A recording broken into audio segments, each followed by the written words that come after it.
नमस्कार, आप सभी का स्वागत है स्वस्थ किसान कार्यक्रम में। मैं हूं आदित्य कुमार। मूत्र यानी पेशाब कहने को तो एक निरर्थक सी वस्तु मानी जाती है, लेकिन जरा सोचिए, अगर इसमें कुछ गड़बड़ हो जाती है तो कितनी दिक्कत हो जाती है।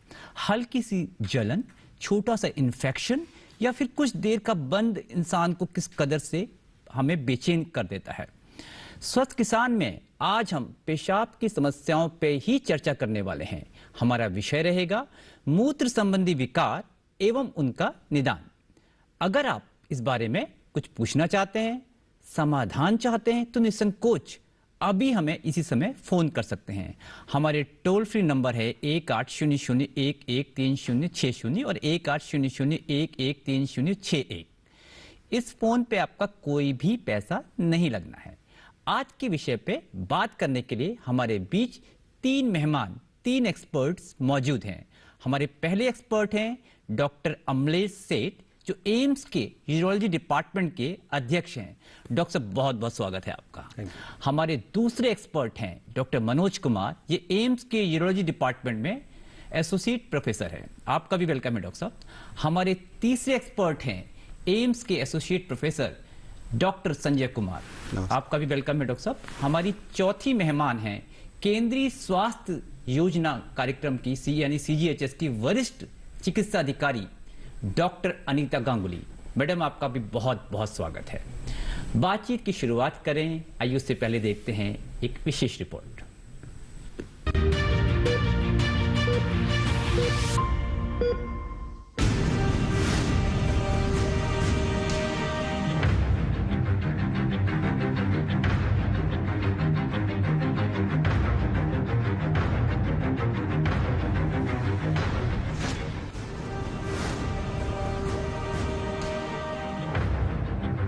यूरिनरी ट्रैक्ट यानी मूत्र मार्ग हमारे शरीर का ड्रेनेज सिस्टम है, जिसका काम पेशाब को शरीर से बाहर निकालना है।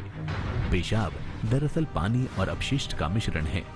यूरिनरी ट्रैक्ट में इन्फेक्शन, गुर्दे की पथरी, ब्लैडर के नियंत्रण में समस्या या प्रोटेस्ट में समस्या होने पर मूत्र संबंधी रोग हो जाता है। इनमें से कुछ बीमारियां जल्द ठीक हो जाती हैं, जबकि कुछ को लंबे इलाज की जरूरत पड़ती है। पेशाब से जुड़ी बीमारी महिलाओं और पुरुषों में से किसी को भी हो सकती है। मूत्र से तेज गंध आना, उसका रंग बदलना, पेशाब करने में जलन या दर्द का एहसास होना, शरीर में बुखार की हरारत होना, जल्दी जल्दी पेशाब लगना, पेशाब की बूंदों का टपकते रहना और मूत्र त्यागने की तीव्र इच्छा होना, ये सब मूत्र संबंधी बीमारियों के सामान्य लक्षण हैं। इनके अलावा पेट में, पेड़ों में या कमर के निचले हिस्से में दर्द की शिकायत, 101 डिग्री से ऊपर बुखार, पेशाब का बंद लग जाना, बहुत ज्यादा उबकाई और उल्टी होना, ये मूत्र संबंधी कुछ खतरनाक लक्षण हैं। अब सवाल उठता है कि आखिर मूत्र से जुड़े विकारों के क्या कारण हो सकते हैं। कई बार कोई जन्मजात दोष भी मूत्र विकार की वजह बन जाता है। सिगरेट पीने या कम पानी पीने से भी पेशाब में दिक्कत हो सकती है। इसके अलावा यह अनुवांशिक भी हो सकता है। उच्च रक्तचाप या मधुमेह के रोगियों को भी हो सकता है। असुरक्षित यौनाचार या फिर यूरिनरी ट्रैक्ट की सर्जरी भी इसका बड़ा कारण बन सकती है।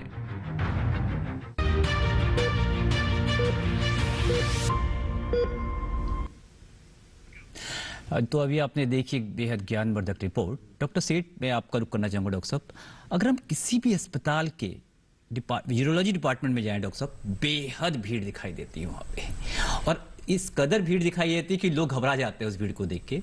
डॉक्टर साहब, कितने प्रकार की मूत्र संबंधी समस्याएं आमतौर पे आपको अपनी प्रैक्टिस में देखने को मिलती हैं? देखिए, आपने ये बात पहले ही बोल दी है कि यूरोलॉजी रिलेटेड प्रॉब्लम जो है बहुत कॉमन होती हैं जी। अगर हम जनरल पॉपुलेशन में देखें तो कम से कम 20-30% जिंदगी में कभी ना कभी कुछ ना कुछ यूरोलॉजी प्रॉब्लम से सफ़र करेगा, या उसको ज़िंदगी में कम से कम 20-30-40% लोगों को कुछ ना कुछ यूरोलॉजी प्रॉब्लम होगी जी। अब यूरोलॉजी प्रॉब्लम छोटी मोटी भी हो सकती है और बड़ी भी हो सकती है जी। अगर प्रकार की बात करें तो हम इनको 5 अलग अलग प्रकारों में बांट सकते हैं। पहले होते हैं कंजेनिटल, मतलब पैदाइशी जी। कुछ बच्चे पैदा होते हैं जिनके गुर्दे में या उनके जनन के उनके अंगों में कुछ समस्याएं होती हैं और वो ठीक से नहीं बने होते हैं, इनको कंजेनिटल प्रॉब्लम्स कहते हैं। फिर दूसरा होता है इन्फेक्शियस, संक्रमण के रोग। यूरिन में इन्फेक्शन का भी जो है मेल्स में इन्फेक्शन होना अनकॉमन है, मगर जी। लेडीज में, फीमेल्स में इन्फेक्शन होना जी। मेल्स के हिसाब से काफ़ी ज़्यादा कॉमन रहता है। जी। फिर तीसरे होते हैं traumatic injury, road traffic accidents. Delhi में इतने ज़्यादा रोड ट्रैफिक एक्सीडेंट्स होते हैं, और इसके अलावा और भी कई तरह की इंजरीज हो सकती हैं। जी। इसके अलावा कई बार इन्फेक्शन की वजह से भी जो उसका हीलिंग प्रोसेस है उससे भी आप ये समझ लीजिए एक ट्रॉमा टाइप का असर आता है, जी। और उसमें भी पेशाब में स्ट्रक्चर का प्रॉब्लम हो सकता है। जी। फिर होते हैं ट्यूमरस, जी। जो अलग अलग तरह के कैंसर्स, और कैंसर्स भी जो हैं वो छोटे बच्चों में अलग होते हैं, यंग एज में अलग होते हैं, जी। एल्डरली में अलग होते हैं। फिर एक होते हैं प्रॉब्लम्स ऑफ एजिंग। जी। जैसे जैसे एज बढ़ती जाती है हमारे शरीर में कुछ बदलाव आते जी। हैं, और उन बदलाव से भी शरीर में काफ़ी परिवर्तन आता है, जिससे कई तरह की परेशानियां पैदा होती हैं। जी। डॉक्टर साहब, तमाम दिक्कतें आपने बताई, काफ़ी अच्छे से डॉक्टर साहब बताई। डॉक्टर संजय, मैं आपका रुख करना चाहूँगा। डॉक्टर साहब, ये बताइए कि जो संक्रमण की डॉक्टर साहब ने अभी जिक्र किया, किस तरीके से जो महिलाएं हैं या पुरुष हैं उनमें संक्रमण की समस्या शुरू होती है? देखिए, इसका एक महिलाओं में और पुरुषों में जो लक्षण होते हैं, संक्रमण मेनली जो यूजुअली पेशाब के रास्ते से शुरू होती है, उसमें पेशाब बार बार आना, इनिशियल स्टेज में पेशाब बार बार आते हैं, कभी पेशाब के साथ जलन होती है, रात में बार बार पेशाब जाना, और ज़्यादा लेट स्टेज में कभी कभी पूरे बॉडी में इन्फेक्शन फैलने के चलते उसमें बुखार भी आ जाना बहुत कॉमन होती है। डॉक्टर साहब, आपने तो हमें ये बताया कि किस तरीके से उसके सिम्टम्स होते हैं। मैं थोड़ा सा ये जानना चाह रहा था कि कैच होने का जरिया क्या होता है, इन्फेक्शन लगने का जरिया? अच्छा, लगने का जरिया उसमें मेनली क्या होता है, जो जितने प्राइवेट पार्ट्स हैं जी, उसको ठीक से जो देखभाल नहीं करते हैं, कपड़े अंडरवियर जितने भी है ठीक से अगर साफ सुथरा अगर उसको नहीं पहने तो उसमें ज्यादा इन्फेक्शन होने की चांसेस होती है। हाइजीन को आप मेंटेन ज्यादा करना maintain जरूरी करने है। की होती अब इनहाइजीनिक जो आप कह रहे हैं कि साफ सफाई ना रखने से उससे भी इन्फेक्शन कैच होता है, वो एक जरिया आप बता रहे हैं। तो ताकि हमारे जो सुनने वाले हैं वो इस बात को लेके अब समझ चुके होंगे कि इन्फेक्शन होता क्यों है। अगर हम उसको होने ही ना दे तो हमें डॉक्टर्स की जरूरत ही ना पड़े इन्फेक्शन से रिलेटेड चीजों के लिए। इस बीच हमारे प्रोग्राम को देखते हुए एक हमारे दर्शक जुड़ चुके हैं, नंद स्वरूप हैं बाराबंकी उत्तर प्रदेश से। नंद स्वरूप, स्वागत है आपका हमारे कार्यक्रम में, अपना सवाल पूछिए। नमस्कार सर, मैं नंद स्वरूप पूछ रहा हूँ बाराबंकी से। हाँ जी, हाँ जी।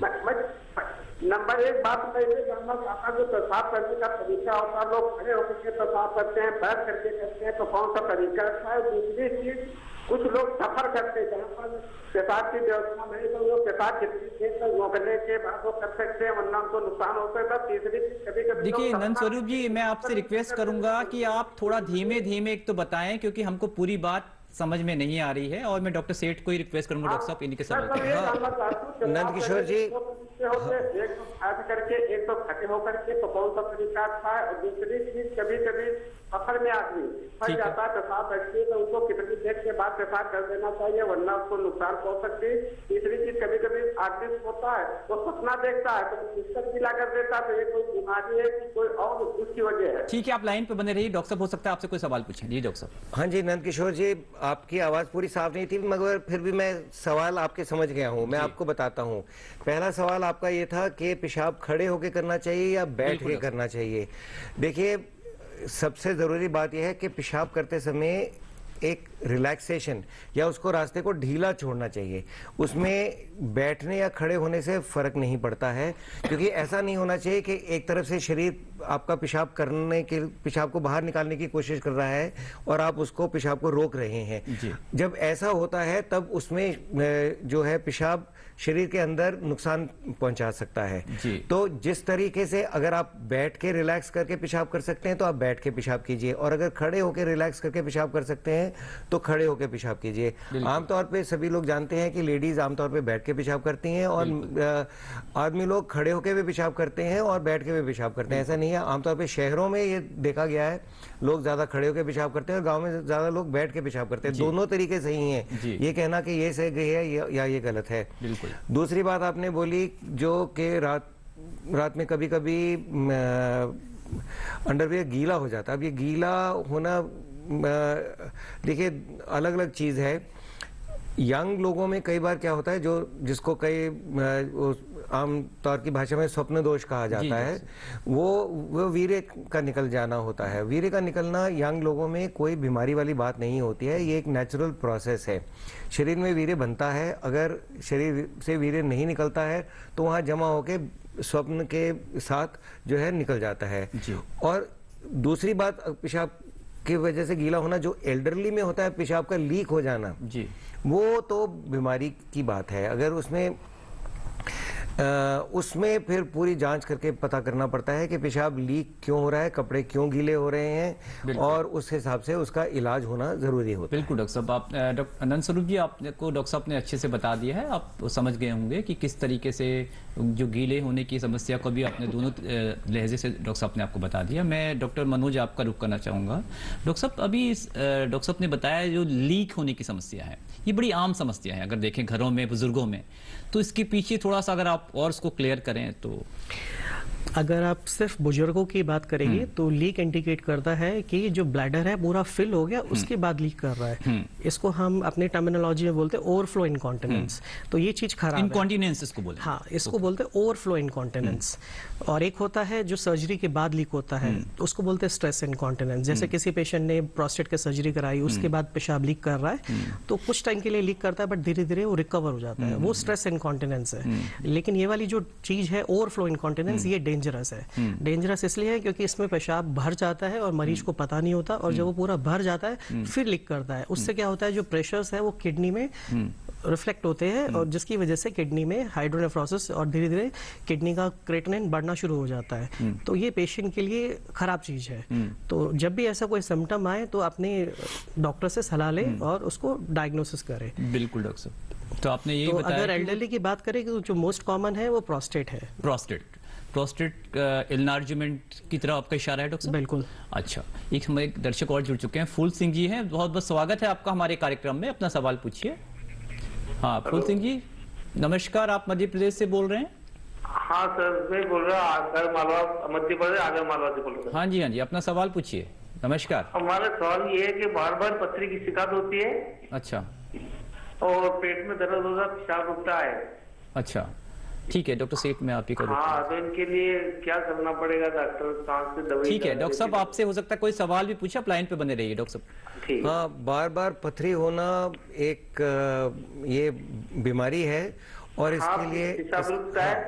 इसके लिए पूरा ब्लड टेस्ट, यूरिन टेस्ट, कई तरह के टेस्ट होने जरूरी होते हैं कि पथरी बार बार क्यों बन रही है, और इसके कई कारण आमतौर पे ये डिटेल्ड टेस्ट से पता चल जाता है। और अगर पथरी आपके पास रखी हुई है तो पथरी का भी एनालिसिस हो सकता है, पथरी का भी टेस्ट हो सकता है, उससे ये पता चल सकता है कि वो पथरी किस चीज़ की बनी हुई है। उस हिसाब से डाइट में भी मॉडिफिकेशन करने की जरूरत पड़ सकती है। और अगर मैं मोटी मोटी बात बताऊं तो दो मोटी मोटी बातें मैं बताऊंगा। पहली बात यह है कि पानी इतना पीना चाहिए कि दिन में 1.5 और 2 लीटर के बीच में पेशाब आना चाहिए। अच्छा। और दूसरी मोटी बात यह है कि कोई भी चीज एक्सेस मात्रा में नहीं खानी चाहिए। ऐसा नहीं है कि खूब सारी कोई भी चीज एक्स्ट्रा है, चाहे दाल है, मूंगफली है, चने हैं, ये अच्छी डाइट है, मगर कोई भी चीज एक्स्ट्रा, दूध या पालक या टमाटर, कोई भी चीज एक्सेस में नहीं लेनी चाहिए। अगर आप मिक्सचर ऑफ आइटम्स थोड़े थोड़े मात्रा में लेते हैं तो आपका पथरी का रिस्क कम रहता है। अगर कोई भी चीज आप बहुत ज्यादा मात्रा में लेते हैं तो आपका पथरी का रिस्क ज्यादा रहता है। जी, और डॉक्टर साहब, साथ में आप कह रहे हैं कि पानी का जो वाटर इनटेक है वो भी पर्याप्त मात्रा में पानी भी लें, और एक अति नहीं करनी चाहिए किसी भी खाने पीने की चीज। इवन पानी की भी अति नहीं करनी चाहिए, मगर पानी आमतौर पे ऐसा देखा गया है कि जो पथरी के रोगी होते हैं वो आमतौर पे पानी कम पीते हैं, तो उनको थोड़ा सा पानी बढ़ाना चाहिए, और इतना बढ़ाना चाहिए कि दिन में 2 लीटर के आसपास पेशाब आए। इसमें मैं एक चीज ऐड करना चाहूँगा। आप बताइए डॉक्टर मनोज। इसमें मैं एक चीज ऐड करना चाहूंगा। लोगों में ये मिथ होता है कि पथरी कैल्शियम की बनी है, तो दूध में भी कैल्शियम होता है, तो वो सोचते हैं कि दूध ना पिए, बट ये मिथ है।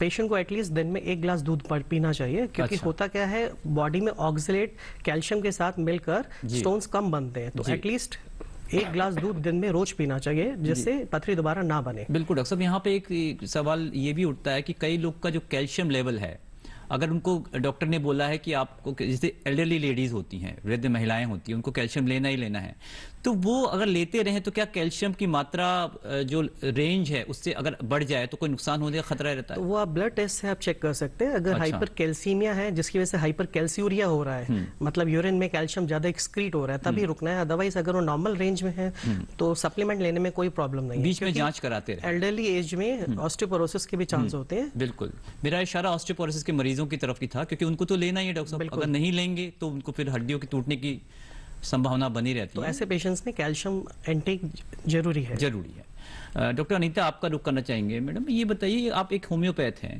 तो क्या रोल है होम्योपैथी का यूटीआई में, कितना इफेक्टिव है ये? होम्योपैथी यूटीआई में अच्छा खासा इफेक्टिव है। हमारा भी अप्रोच जो होता है इनिशियली बिल्कुल सेम होता है। We do all the test, जी। हम सारे इन्वेस्टिगेशंस कराते, यूरिन, रूटीन, माइक्रोस्कोपी, कल्चर सब कुछ कराते हैं। लेकिन हमारा जो मोड ऑफ सिलेक्शन होता है, जो जहां हम दवाई तक पहुंचते हैं, हमारा हॉलिस्टिक अप्रोच होता है। जी। हम पेशेंट को, वो होता है ना, टेलर मेड ट्रीटमेंट होता जी, है हमारा। हम पेशेंट से उसके अनुसार उनके, आप बनाते हाँ, सारे सिम्टम्स लेते हैं। उसे पहली बार हुआ या उसे बार बार होने की शिकायत हो रही है, अगर ऐसे कुछ कॉजेज है जिस वजह से उसको बार बार हो रहा है, हम उसको पहले देखते हैं। हम भी उनको हाइजीन के बारे में पूरा बताएंगे और उसके बाद यूटीआई के लिए हमारे पास बहुत अच्छी अच्छी दवाइयाँ हैं। डॉक्टर साहब, ये यहाँ पे एक सवाल ये उठता है कि हमारे एक दर्शक जुड़ चुके, पहले उनका सवाल ले लेते हैं, फिर हम अपना सवाल ले लेंगे। आनंद जी, बहुत बहुत स्वागत है आपका हमारे कार्यक्रम में, अपना सवाल पूछिए। हाँ आनंद जी, आप गोंडा से बोल रहे हैं, उत्तर प्रदेश से, आप अपना सवाल पूछिए। नमस्कार सर जी, हम जानना चाहते हैं कि किसी को 28 साल की उम्र है और गाल ब्लैडर में पथरी की शिकायत है। अच्छा, तो इसका कहाँ तक ठीक हो जाना संभव है, और इसके बारे में थोड़ा जानकारी दे दीजिए। अब आप लाइन पे बने रहिए, मैं डॉक्टर मनोज आपका रुख करना चाहूंगा। उम्र क्या बताएं? आपकी आयु कितनी है? जी 28 साल। 28 वर्ष। तो पहले तो ये चेक करना होगा कि पथरी एग्जैक्टली किडनी में है, यूरेटर में है, ब्लैडर में है। तो उसको कंफर्म करने के लिए जो बेसिक अल्ट्रासाउंड है वो कराना होगा, और अल्ट्रासाउंड की हेल्प से हम आइडिया लगाते हैं कि पथरी का साइज क्या है। तो आप ये कह सकते हैं 7 mm से छोटे स्टोन किडनी में अपने आप निकल जाते हैं। अच्छा। ज्यादा पानी पीने से उसके लिए कुछ नहीं करना होता अलग से। और उसके बाद फिर डिपेंड करता है कि अगर कोई स्टोन ऊपर से आकर नीचे यूरेटर की जो पेशाब की नली है वहां पे आकर फंस गया, जिसकी वजह से किडनी में सूजन आ गई है, तब उस केस में हमें कभी कभी ऑपरेशन भी करना पड़ता है। तो ये डिपेंड करेगा फॉर फाइनल डायग्नोसिस पे। अच्छा, तो वो हम इन्वेस्टिगेशंस के बेसिस पे ही कंफर्म कर सकते हैं। बिल्कुल बिल्कुल। आशा है आपको आपके सवाल का जवाब मिल चुका होगा। डॉक्टर सीट, आप हमारे कार्यक्रम को देखते हुए एक ईमेल आई है, मैं आपका रुख करना चाहूंगा डॉक्टर साहब। ये दिल्ली से कपिल जी हैं, इनकी आयु 46 वर्ष है और इनको क्रॉनिक बैक्टीरियल प्रोस्टेटाइटिस की समस्या है, और इन्होंने कई बार एंटीबायोटिक का कोर्स किया है, उसके बाद भी इनको आराम नहीं मिला है। क्या इनको क्रॉनिक बैक्टीरियल प्रोस्टेटाइटिस की वजह से सेप्सिस होने का खतरा है? तो ये पूछ रहे हैं। और किडनी कितनी इफेक्ट होने का, इसकी वजह से इफेक्ट हो सकती है इनकी, तो और इनको सूडोमोनास बैक्टीरिया भी इनके प्रोस्टेट सिक्रेशन में आया हुआ है। कितने सालों से है आपको ये प्रॉब्लम? ये 8 साल से लिखा है इन्होंने। 8 साल से है। देखिए 8 साल से अगर आपको ये प्रॉब्लम है तो आपको अपना कोर्स के बारे में काफ़ी कुछ आइडिया हो गया होगा, क्योंकि इसमें जो है ना हर पेशेंट का अलग अलग कोर्स रहता है। आपको 8 साल में जितनी प्रॉब्लम हुई है आप उसी से ही अंदाज़ा लगा सकते हैं कि अगले 8 साल में आपको क्या होने वाला है। ये प्रोस्टेटाइटिस जो है, प्रोस्टेट ग्लैंड के अंदर ही आमतौर पे इन्फेक्शन रहती है, और आमतौर पे ये किडनीज में या ब्लैडर में स्प्रेड होने का रिस्क इसमें कम रहता है। ये तकलीफ परेशान जरूर करती है, मगर शरीर में बहुत नुकसान पैदा करने का रिस्क इसमें कम रहता तो है। साहब, यहाँ पे इन्होंने एक बड़ा अच्छा सवाल ये पूछा है कि कब तक इनको एंटीबायोटिक्स के सहारे रहना पड़ेगा?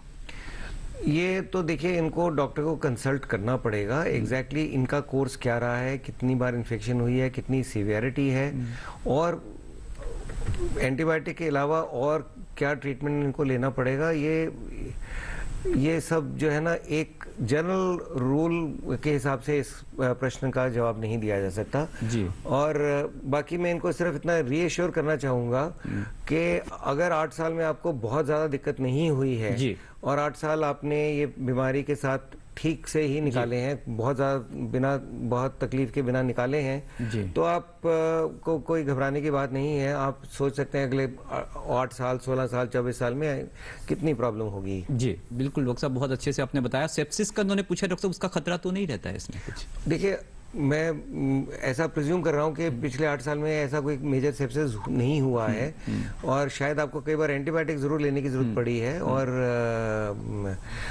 कितना प्रॉब्लम है उस हिसाब से आपको किसी यूरोलॉजिस्ट को कंसल्ट करना पड़ेगा, और उसी हिसाब से ही आपको आगे इलाज बताया जाएगा। बिल्कुल डॉक्टर साहब, हमारे एक अंतराल का समय हो गया है, एक छोटे से ब्रेक से लौटेंगे, तब तक हमारे आप कार्यक्रम में बने रहिए।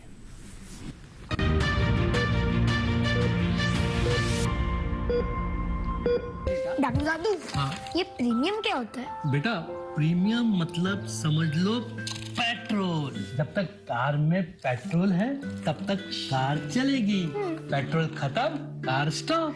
पर पापा, इस बार पेट्रोल खत्म होने पर भी कार चलती रहेगी। वो कैसे?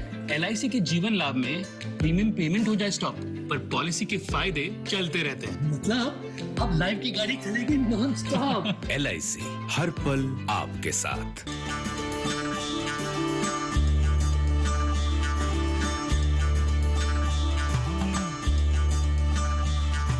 जहाँ संस्कृति, जहाँ धर्म है, जहाँ लोग है, जहाँ शर्म है, जहाँ आज भी वचन बड़े हैं, सीना तान गए किशक गड़े हैं, जहाँ बसता है अपना भारत उस पगडंडी साथ चले।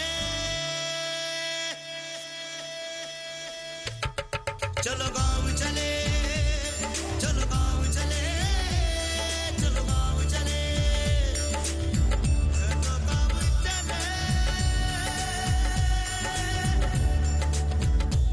चलो गाँव चले,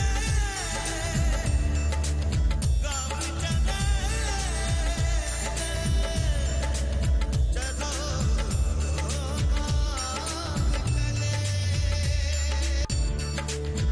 देखिए कार्यक्रम चलो गांव चले 27 नवंबर से हर रविवार रात 8:30 बजे सिर्फ दूरदर्शन किसान पर।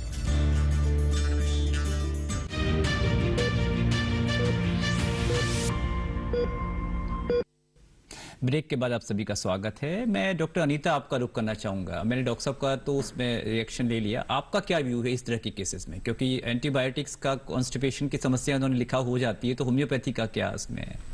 होम्योपैथी इसमें काफ़ी हेल्प कर सकती है। पेशेंट को एक तो पहले अच्छे मतलब उनके नियर बाई डॉक्टर के पास जाना चाहिए। कोई ऐसे सिंगल मेडिसिन नहीं होता, क्योंकि होम्योपैथी जैसे मैंने कहा बहुत ही इंडिविजुअलाइज्ड ट्रीटमेंट होता है। व्यक्ति के अनुसार क्या है? हाँ, हम उनका पूरा पास्ट हिस्ट्री लेंगे, किस तरीके के डिजीजेस उनको बचपन से होते रहे हैं, अभी उनको क्या मेन सिम्टम्स है, उस हिसाब से हम उनका एक दवाई निकालेंगे, जो हो सकता है उनको 2 महीने 3 महीने डिपेंडिंग कि उनका कैसा रिस्पॉन्स रहता है, उस हिसाब से हम उनको देंगे। बिल्कुल। और साइड बाय साइड जो जनरल है, अगर उनको साइड इफेक्ट्स कॉन्स्टिपेशन हो रहा है उसके लिए हम उनको साथ में भी देंगे, उनके साथ जितने भी अदर सिम्टम्स वो देंगे, हम उनके हिसाब से उनको 1 या 2 या 3 ऐसे मेडिसिन प्रिस्क्राइब करेंगे। तो जरूर मैं ये कहना चाहूंगी कि उनको ये एक बार ट्राई करना चाहिए, लेकिन हाँ डेफिनेटली एक डॉक्टर के पास जाके उनको पूरा अपना केस देना पड़ेगा।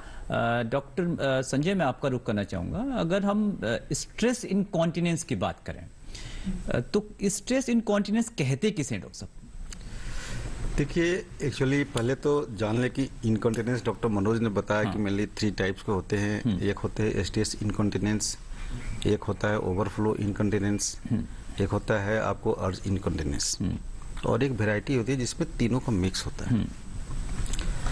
आमतौर पर जो स्ट्रेस इनकॉन्टिनेंस होते हैं, जो इन्होंने बताया कि ये कुछ मैंने सर्जरी के बाद यूजुअली ये होते हैं, या कभी कभी ओल्ड एज में तनाव की वजह से हो जाते हैं।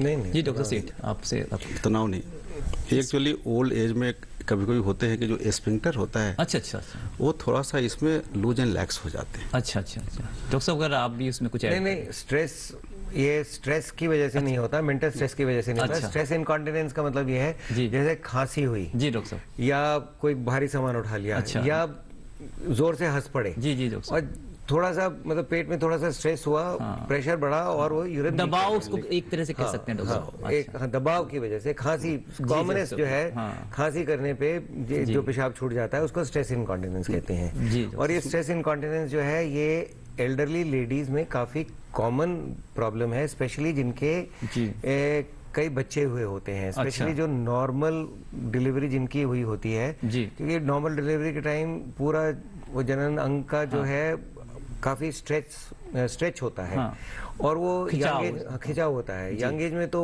और वो वैसे तो जब बच्चा हो जाता है उसके बाद वापस नॉर्मल टोन आ जाती है, मगर कई बार नॉर्मल टोन पूरी नहीं आती है और नॉर्मल टोन पूरी जब नहीं आती है तो यंग एज में तो काम चल जाता है, मगर जैसे जैसे एज बढ़ती है, जैसे पूरी बॉडी ढीली होती है तो वो जनन अंग के भी जो है उनमें भी जब ढिलाव आता है तो वो पेशाब का कंट्रोल जो है वो कंप्लीट नहीं रहता है। खांसी करने पे या टट्टी में जोर लगाने में या कोई भारी बाल्टी उठाने में या कुछ भारी वजन उठाने में पेशाब लीक करने का रिस्क रहता है। बिल्कुल। और दूसरा जो बोला इन्होंने, डॉक्टर साहब मैं आपसे आपकी बात पूरी करूंगा। एक लाइन पे हमारे एक दर्शक वेट कर रहे हैं। आपका बहुत बहुत स्वागत है हमारे कार्यक्रम में। आकांक्षा जी, आप छत्तीसगढ़ से हैं, अपना सवाल पूछिए।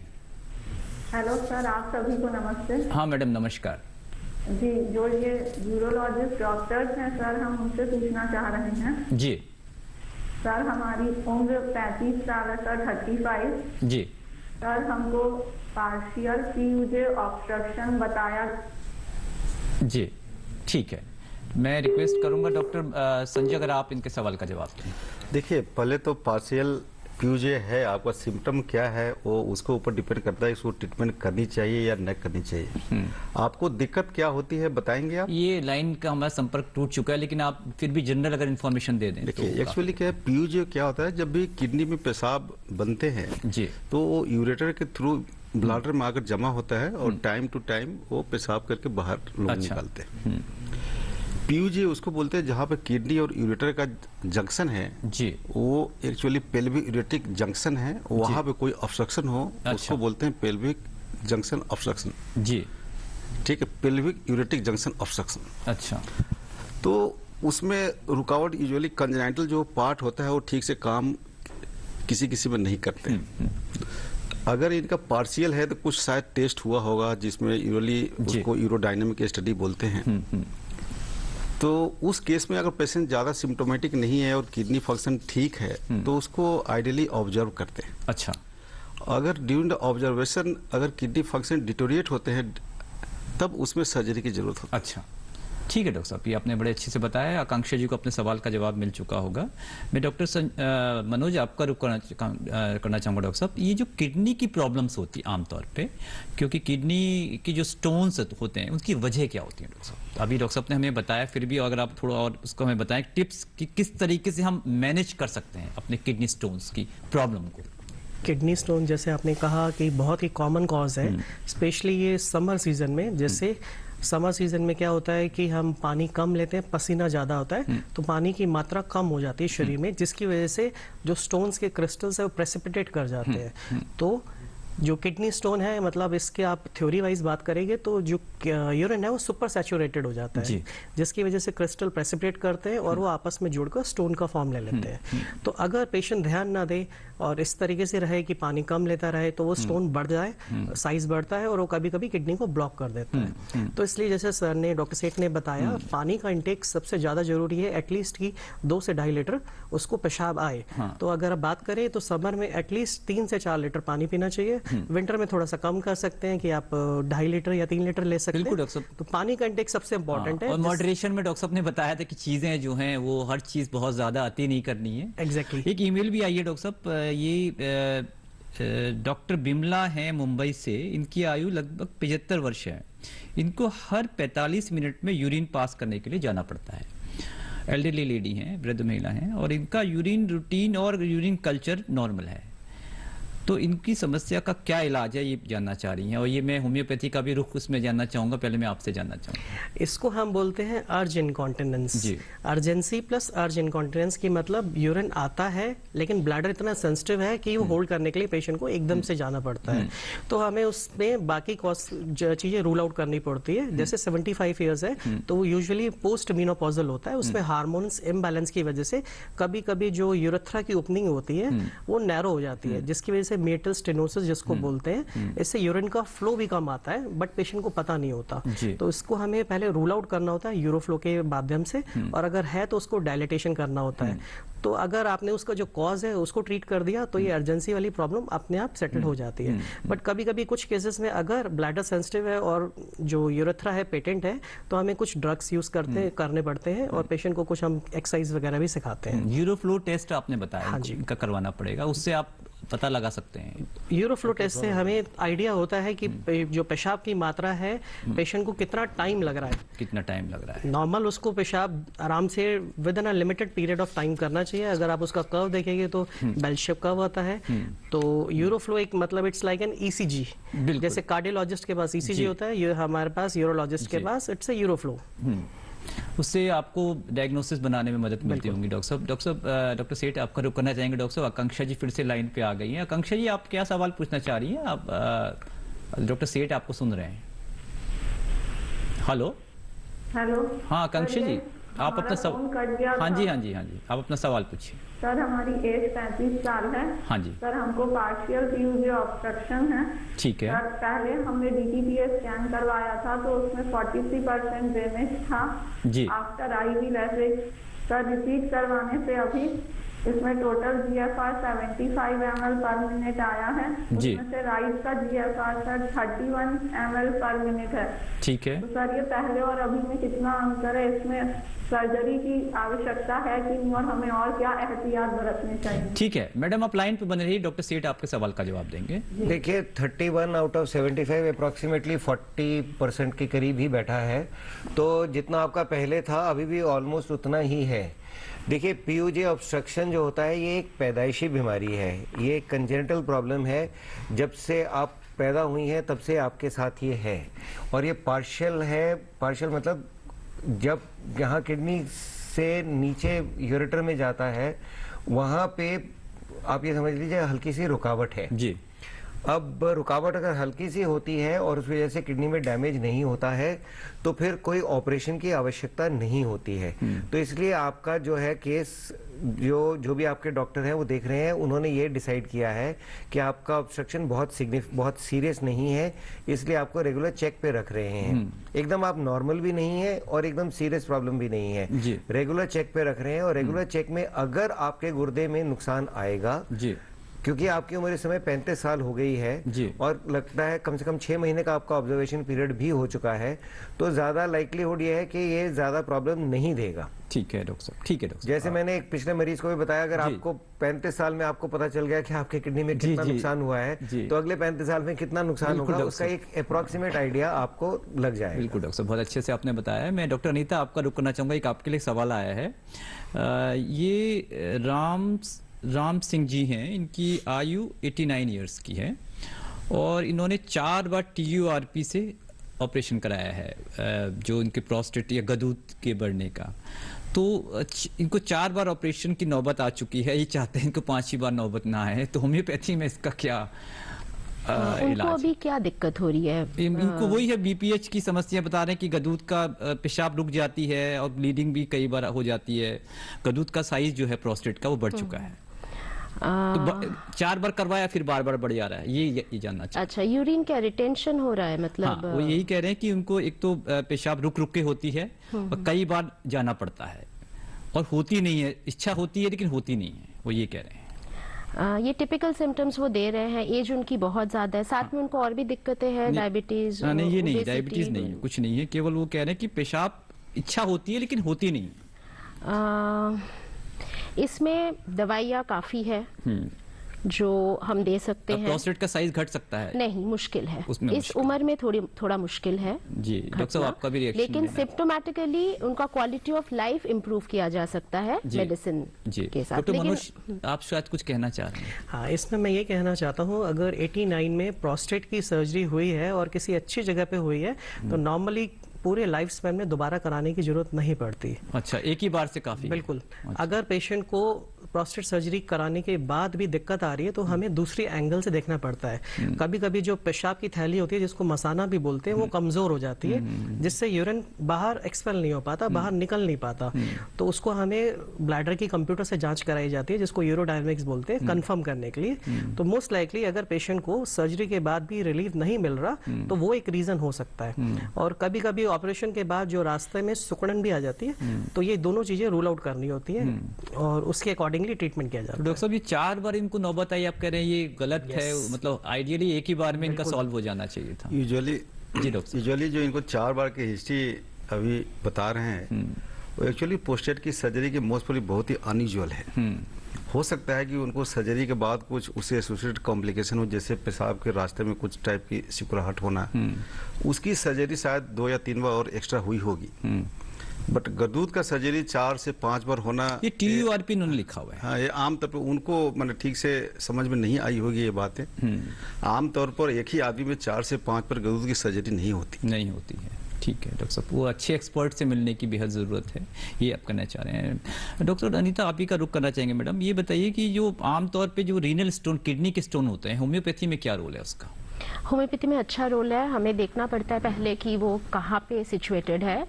राइट लेफ्ट में भी हमारी मेडिसिन डिफर करती है। कुछ हमने देखा है कुछ लोगों का थोड़ा प्रीडिस्पोजिशन ज्यादा राइट साइडेड होता है, कुछ का लेफ्ट साइड, बार बार लेफ्ट साइड में ज्यादा किडनी स्टोन्स बन रहे हैं।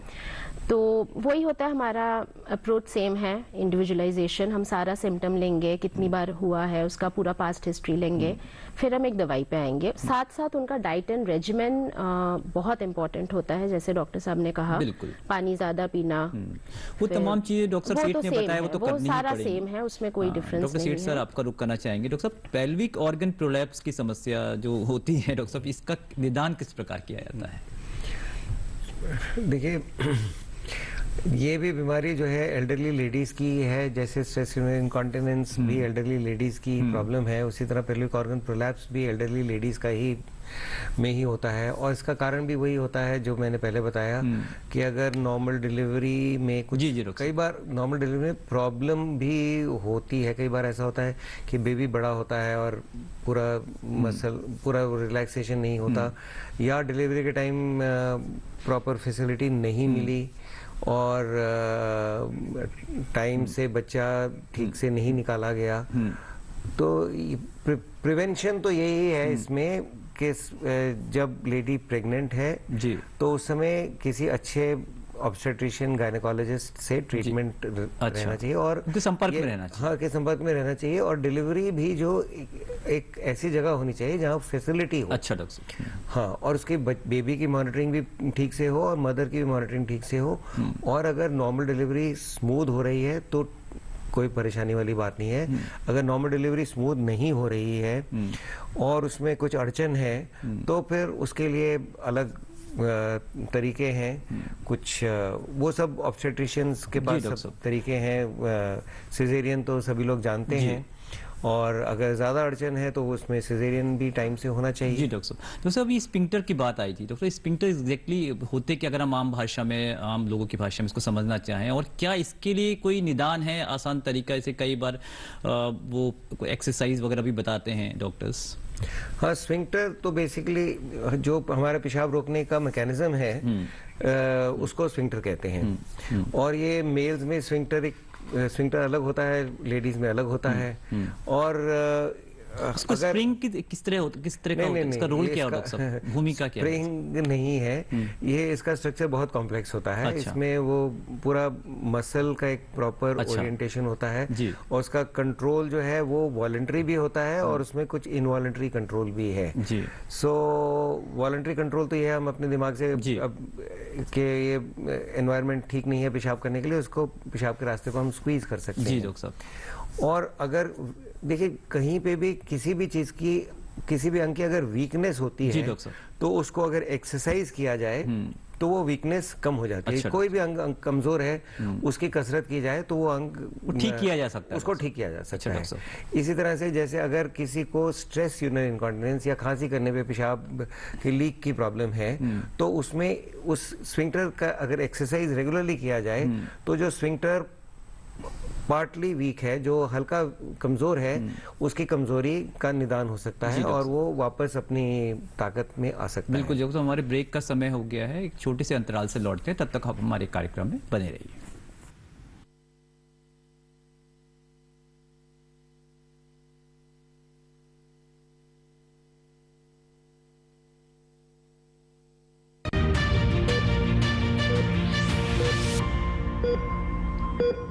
दीदी नौकरी लग गई। अरे वाह, बधाई हो। तो अब तो ढेर सारी शॉपिंग। हाँ दी, नया मोबाइल। अरे रुको शहजादे, सैलरी से पहले खर्चे। इंस्टेंट लोन भी तो मिलता है। पहले बजट बनाना सीखो, फिर खर्च करो। पर दी, देखो, कमाई का एक हिस्सा हमेशा बचाना चाहिए, लेकिन पार्टी देने से नहीं बचोगे तुम। हाँ दी, पार्टी मेरी, बजट तुम्हारा। अच्छा। आरबीआई कहता है, सही वित्तीय बर्ताव करे आपका बचाव।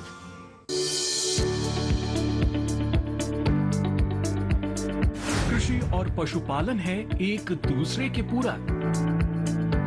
घर आंगन से लेकर व्यावसायिक फार्म तक, मुर्गी पालन से लेकर रेगिस्तान के जहाज तक। बीमारियों से अब पशुपालक ना हो परेशान। विशेषज्ञ करेंगे आपकी समस्या का समाधान। जुड़िए हमसे, पूछिए अपने सवाल। ईमेल के जरिए भी आप हमारे साथ जुड़ सकते हैं। हमारी ईमेल आईडी है ddkisanapc@gmail.com। हमारे टोल फ्री नंबर हैं 1800-113060 और 1800-113061।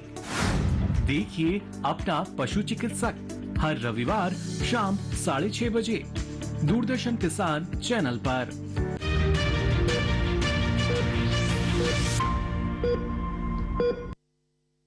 ब्रेक के बाद आप सभी का स्वागत है। डॉक्टर संजय, मैं आपका रुख करना चाहूंगा। डॉक्टर साहब, अभी डॉक्टर सेठ ने हमें बड़े अच्छे से बताया कि स्फिंक्टर किसकी समस्या होती क्या है। तो किस, डॉक्टर साहब ने अभी जिक्र भी किया कि एक्सरसाइज से हम इनसे मजबूत कर सकते हैं। तो किस तरीके से वो एक्सरसाइज होती, क्या होती, थोड़ा उस विषय में हमें बताएं। देखिए, इसमें सबसे इम्पोर्टेंट बात है कि अगर किसी को स्ट्रेस इनकॉन्टिनेंस है तो दो बातें बहुत जरूरी होती हैं। एक चीज, क्या चीज आपको करना है और क्या चीज नहीं करनी है।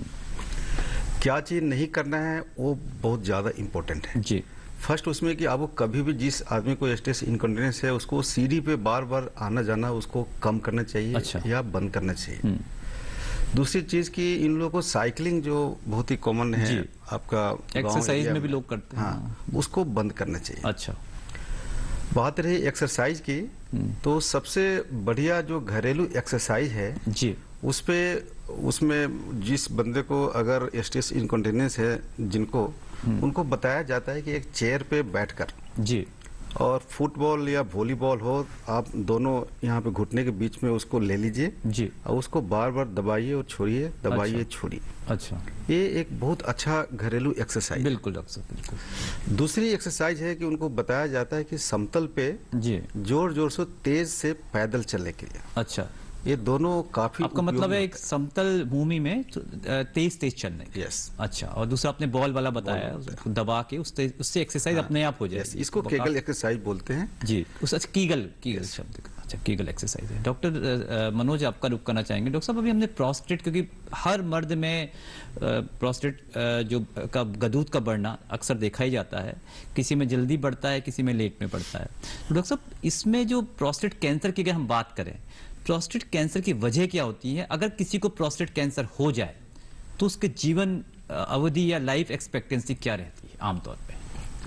देखिए, गदूद दो तरीके से बढ़ता है एज रिलेटेड। या तो एज के साथ जो बढ़ जाता है उसको हम बीपीएच बोलते हैं, बेनाइंग प्रोस्टेटिक हाइपरप्लेजिया।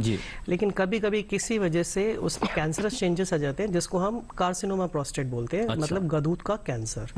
तो पेशेंट हमारे पास सिम्टम्स लेकर आता है तो हमें दोनों चीजों को डिफरेंशिएट करना होता है। तो एक बायोमार्कर है जिसको हम बोलते हैं पीएसए, प्रोस्टेट स्पेसिफिक एंटीजन, जिसके बेसिस पे ब्लड का टेस्ट है। हम लगभग पता लगा सकते हैं कि वो नॉर्मल रेंज में है या बढ़ा हुआ है। अगर वो बड़ा है तो अब हमें प्रोस्टेट की बायोप्सी करनी पड़ती है कंफर्म करने के लिए कि वो उसका ग्रेड क्या है, ग्लीसन स्कोर क्या है, और फिर उसके बाद हमें पेट स्कैन, पीएसए में पेट स्कैन, मेटास्टैटिक वर्कअप करना पड़ता है।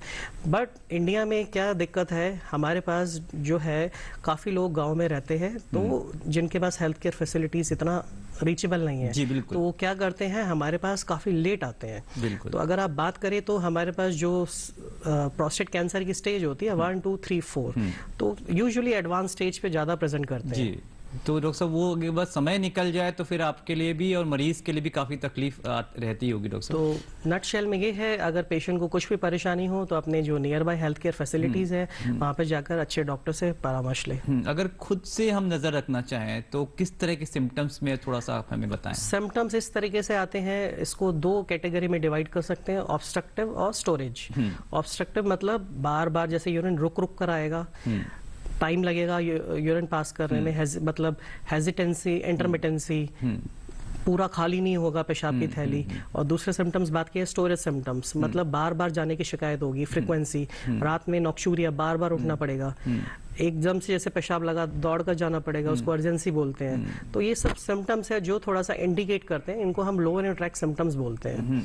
तो अगर ऐसी कोई परेशानी है तो अपने नियर बाय डॉक्टर से परामर्श लें, और बेहतर है कि अपने जो स्पेशलिस्ट है उससे ज्यादा परामर्श। साहब अभी आपने जैसे हमें बताया कि मिलते जुलते से सिम्टम्स काफी हैं, तो उसमें किस तरह डिफरेंशिएट करते हैं हम डॉक्टर सेठ से भी बाद में पूछना चाहेंगे। हमारे एक दर्शक जुड़ चुके हैं, नागेंद्र सिंह नेगी जी हैं। नेगी जी आपका बहुत बहुत स्वागत है, अपना सवाल पूछिए। नमस्कार सर। हाँ जी, आप हिमाचल प्रदेश से बोल रहे हैं, आपका स्वागत है। सर मैं हिमाचल प्रदेश के सरकाघाट मंडी से नागेंद्र सिंह नेगी बोल रहा हूँ। हाँ जी नेगी जी, अपना सवाल। मेरा सवाल ये है कि हमारे यहाँ पर देसी शराब का बहुत ज्यादा सेवन शुरू हो गया है, तो उसके कारण तो नहीं एक कहीं प्रॉब्लम हो गई है, या जो नलकों से पहले हम प्रयास से पानी पीते थे कुएं और बॉडी का, अब जो नलकों के जो पानी है, नल का जो पानी है, उसमें दवाइयों का जो बहुत ज्यादा मिश्रण हो रहा है, जैसे क्लोरोनाइजेशन उसकी करते हैं या उसमें जो और किस्म की दवाइयां डालते हैं, तो ये कोई कारण है, और इसका जो समाधान है वो क्या है बेसिकली? ठीक है, मैं डॉक्टर सेठ सर आपका से पूछना चाहूंगा। मैं पूरी तरह समझा नहीं। आप डॉक्टर साहब ये कहते हैं कि जो हर चीज में मिलावट है या देसी शराब से उन्होंने शुरुआत की थी। अच्छा, उससे लिंक तो नहीं मान रहे प्रोस्टेट को। देखिए, कोई भी कंटेमिनेंट है वो तो शरीर को नुकसान पहुंचाएगा ही। अब देसी शराब अगर उसमें कुछ कंटेमिनेशन हो रहा है, प्रोस्टेट कैंसर के कारण जहां तक है पूरी तरह से समझ में नहीं आए हैं, मगर एक तो होता है जेनेटिक, मगर अगर आनुवंशिक रहेगा डॉक्टर साहब। हाँ, अगर आपके पिताजी, चाचा या किसी को है तो आपका रिस्क ज्यादा होता है, बढ़ जाता है उनका रिस्क। और दूसरी बात ये देखी गई है कि जिनकी फैमिली में लेडीज को ब्रेस्ट कैंसर है उनको भी प्रोस्टेट कैंसर का रिस्क ज्यादा रहता है। अच्छा, अगर माँ को अगर है तो बेटे को, माँ को, बहन को, किसी को भी अगर ब्रेस्ट कैंसर है तो इसमें भी थोड़ा सा लिंक है जी डॉक्टर साहब। और इसके अलावा ये एजिंग के साथ होता है जी डॉक्टर साहब। अब कौन कौन से कंटेमिनेंट्स जो है वो प्रोस्टेट का कैंसर करते हैं, ऐसा कोई इतना पूरा कोई भी ऐसा डेटा नहीं है जो बताए कि भाई ये ज्यादा, जैसे स्मोकिंग है जी, स्मोकिंग से लंग कैंसर डेफिनेटली बढ़ता है, स्मोकिंग से ब्लैडर कैंसर डेफिनेटली बढ़ता है जी, और स्मोकिंग से शायद प्रोस्टेट कैंसर भी बढ़ता है, शायद किडनी कैंसर भी बढ़ता है, मगर इतना स्ट्रांग जो है वो कोरिलेशन, स्पष्टता नहीं है, इतना स्पष्टता नहीं है जी। मगर फिर भी स्मोकिंग या टोबैको को किसी भी फॉर्म में यूज करना जो है वो एक अच्छी बात नहीं है, उसको तो डेफिनेटली अवॉइड करना। बिल्कुल डॉक्टर साहब, जैसे कि हमारे विशेषज्ञ बता रहे हैं डॉक्टर अमलेश सेठ कि स्मोकिंग का तो क्लियर लिंक है, बाकी चीज में स्पष्टता हो ना हो, स्मोकिंग है या ये तमाम चीजें हैं जो अल्कोहल या तमाम चीजों को अवॉइड करना ही अच्छा रहता है स्वास्थ्य के लिए, ये कहना चाह रहे हैं डॉक्टर साहब? हाँ, smoking, tobacco in any form वो जो है कई तरह के कैंसर्स का रिस्क बढ़ाता है और हार्ट डिजीज का भी रिस्क बढ़ाता है। तो टोबैको को तो 100% बिल्कुल नहीं यूज करना। बिल्कुल डॉक्टर साहब, हमारे अब तंबाकू का चाहे वो च्युइंग फॉर्म में हो, चबाने के तौर पे हो या किसी भी तौर पे हो, हर तरह से उसका निषेध किया जाना आवश्यक है। बिल्कुल बिल्कुल। मैं डॉक्टर साहब उसी में एक सवाल आपसे मैं आगे पूछना ये चाह रहा था। डॉक्टर साहब ये बड़े मिलते जुलते से जो सिम्टम होते हैं तो किस तरह डिफ्रेंशिएट करते हैं जो अगर बीपीएच के या गदूद के बढ़ने के और ये प्रोस्टेट कैंसर के? हाँ, इसके लिए तो विशेषज्ञ को ही देखना पड़ता है जी। पूरी तरह से पेशेंट को एग्जामिन करना पड़ता है और एक एग्जामिनेशन होता है जिसको हम डिजिटल रेक्टल एग्जामिनेशन कहते हैं। फिंगर रेक्टम में एक फिंगर डाल के प्रोस्टेट को डायरेक्टली फील किया जाता है। मतलब प्रोस्टेट की शेप क्या है, उसमें कुछ नोड्यूल तो नहीं है, उसकी कंसिस्टेंसी क्या है। नोड्यूल से मतलब डॉक्टर साहब गांठ से? हाँ, गांठ, उसके अंदर कोई गांठ तो नहीं है, वो सख्त तो नहीं है, बहुत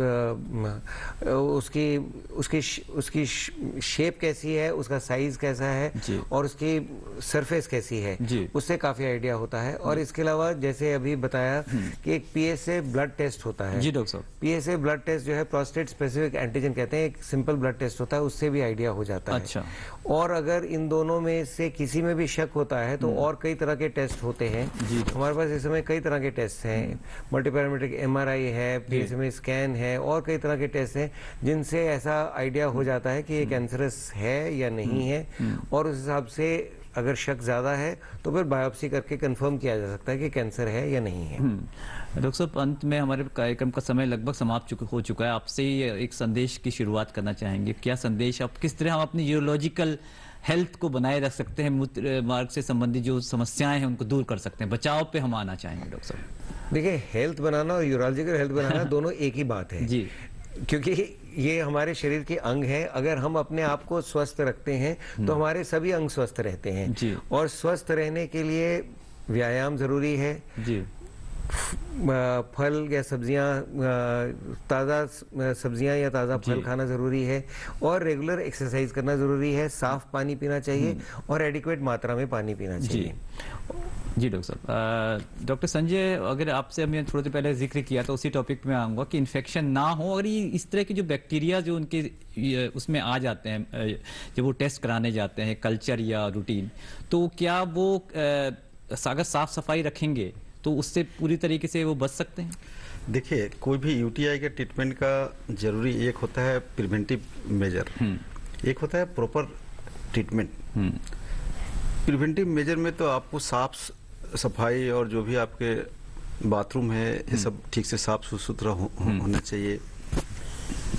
ट्रीटमेंट मेजर में जो गांव एरिया में बहुत ही कॉमन है कि वो लोग प्रॉपर ट्रीटमेंट नहीं लेते।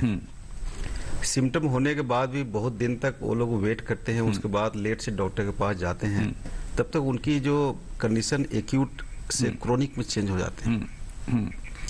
उस केस में ट्रीटमेंट लेना और ट्रीटमेंट करना बहुत ही टफ हो जाती है। बिल्कुल। अब एक एक लाइन में हमारा समय पूरा हो चुका, आप दोनों अपना अपना संदेश दे दें। डॉक्टर, जैसे आपने बताया prevention is always better than cure. तो अगर जैसे सर ने बताया कि व्यायाम करे, अच्छा खाना खाए, एक्सरसाइज करे, तो इससे ऑलरेडी बीमारी नहीं आएगी। इसमें बस एक चीज और ऐड करना चाहूँगा। ऑलरेडी मतलब जैसे इस 40-50 एज पे डायबिटीज, हाइपरटेंशन काफी कॉमन है। बिल्कुल बिल्कुल। तो कहने का मतलब है अगर किसी को है तो उसको कंट्रोल में रखे। डॉक्टर अनीता, अंत में आप भी एक लाइन में अपना संदेश दे दें।